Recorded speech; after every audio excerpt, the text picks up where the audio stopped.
뜻대로 흘러가면 얼마나 좋겠습니까? 근데 그런 인간의 삶이 그렇지 않잖아요. 정말 살아가면서 가장 나약해질 시기, 이러니 돈이 더 들어가네. 선불제 상조 들면 돈 낭비니 후불제 들어야 하네. 뭐 어쩌고 하네. 돈 아끼려면 살아생전에 장지 구해 나와야 한다네.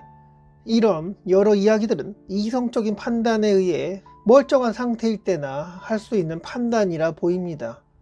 나 죽으라고 고사를 지내는 거냐? 라고 말씀하시는 어르신이 계실 수 있겠고, 저기 장지 구해 나와야 하는 거 아니야? 라고 형제 자매지간의 이야기를 꺼낸다면, 야, 넌 그렇게 빨리 가시길 바라냐? 빨리 그렇게 죽길 바래? 아직 정정하신데 하며 다른 형제들한테 이상한 사람 만들어버리는 경우도 있겠고, 아니 그렇지 않더라도 그런 말 들을까봐 이제 나무로 지낸 지 오래된 형제 자매지간끼리의 대화에서 조심스러운 죽음에 관련된 상품들, 죽어가는 것을 인정하기 싫은 당사자와 가족들, 가뜩이나 돈 없어서 살기 힘든데 여러 복잡한 감정과 돈 들어갈 내용 입력되니 이게 좋게 받아들여질 리가 있겠는가? 시작이 있으면 끝이 있다는 거 다들 알고 있으나 그 원하지 않는 상황은 갑작스럽게 찾아오는데, 준비 안 돼 있는 철부지 어른들은 슬픔에 아픔에 평상시 알고 있었던, 할 수 있었던 것도, 냉정히 처리할 수 있었던 것도, 그 어떤 힘든 일이 있을 때 그 스트레스에 입맛도 없고 기운도 없고 의욕 자체가 없어지는, 하지만 그런 때와도 차원이 다른 힘듦이 몰려와 정말이지 꿈이었으면 하는 헛된 바램도 해보게 되는 그 어두운 장례식장 분위기.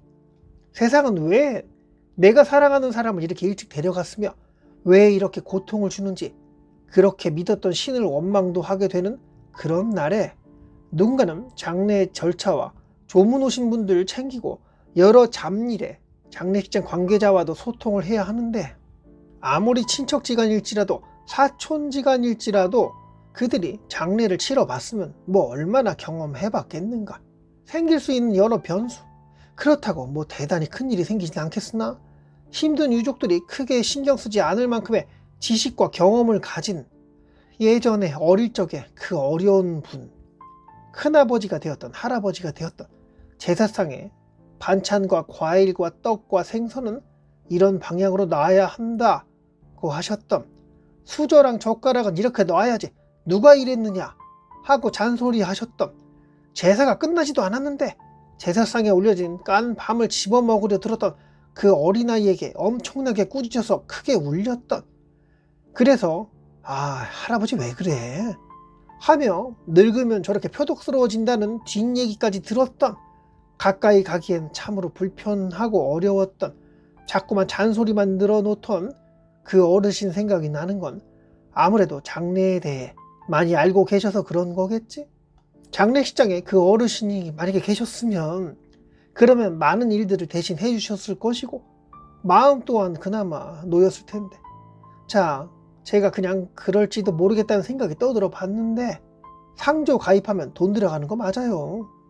그 힘든 날 옆에서 이것저것 챙겨주는 사람, 그 사람의 도움이 필요해서 그런 것이니 내가 가장 약해질 날에 내 정신까지 잡아줄 수는 없겠으나, 나한테 위로를 해줄 수는 없겠으나 내가 신경 쓰지 못할 부분까지 챙겨줄, 그 장례식 치른 거 많이 봐왔고 경험 있는 그 사람이 있길 원하기에 상조 상품 가입에 대해 필요하다고 생각하여 떠들어 봤네요. 누군가는 필요 없다고 돈 낭비라고 하실지 몰라요. 네, 그럴 수도 있죠. 그렇지만 평상시처럼 평정심을 갖고 냉철한 판단을 할 수 있는 그런 상태, 살면서 가장 무기력해지고 나약해진 그날, 사랑하는 사람이 세상을, 나를 떠나간 날, 장례를 치러야 하는 그날, 그날에 필요한 사람에 대해 말해본 거니, 궁금한 거 있거나 하면은 댓글에 남겨주시면 제가 모르는 것일지라도 공부라도 해서 알아봐 드릴 테니 질문하시고요. 이렇게 오늘도 영상 끝까지 봐주셔서 감사합니다. 내 뜻대로 흘러가면 얼마나 좋겠습니까? 근데 그런 인간의 삶이 그렇지 않잖아요.